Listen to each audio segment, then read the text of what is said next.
May pa-birthday program naman ang mga taga-suporta ni dating Pangulong Duterte sa Davao City. Meron pang naghandog ng manyanita sa kanyang bahay.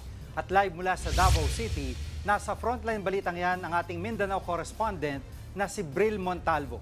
Bril, kumusta ang pagtitipon dyan?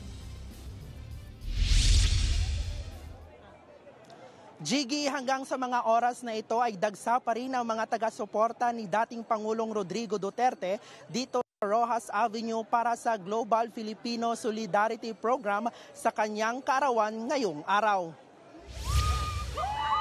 Alauna kaninang hapon nang isara ang ilang kalsada ng lungsod dito sa downtown area para sa nasabing programa. Nagpatupad din ng blended learning ang ilang pampublikong eskwelahan dahil sa road closure habang nagsuspende naman ng klase ang ilang kolehiyo. Sa mismong venue naman, aabot sa higit 10 local performers ang may live performance sa entablado.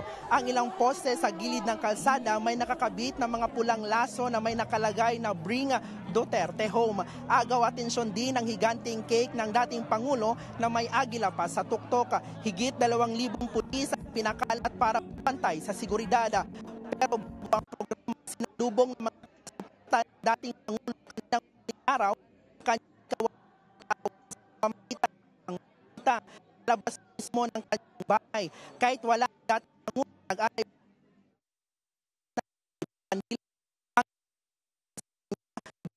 at makauwi na sana sa bansa.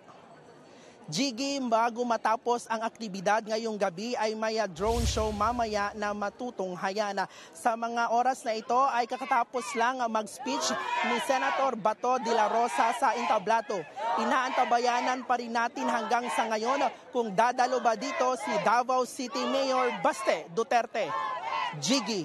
Maraming salamat, Bril Montalvo.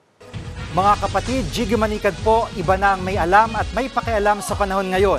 Para sa konkreto, kumpleto at komprehensibong balitaan sa Frontline, mag-follow at mag-subscribe sa social media pages ng News 5.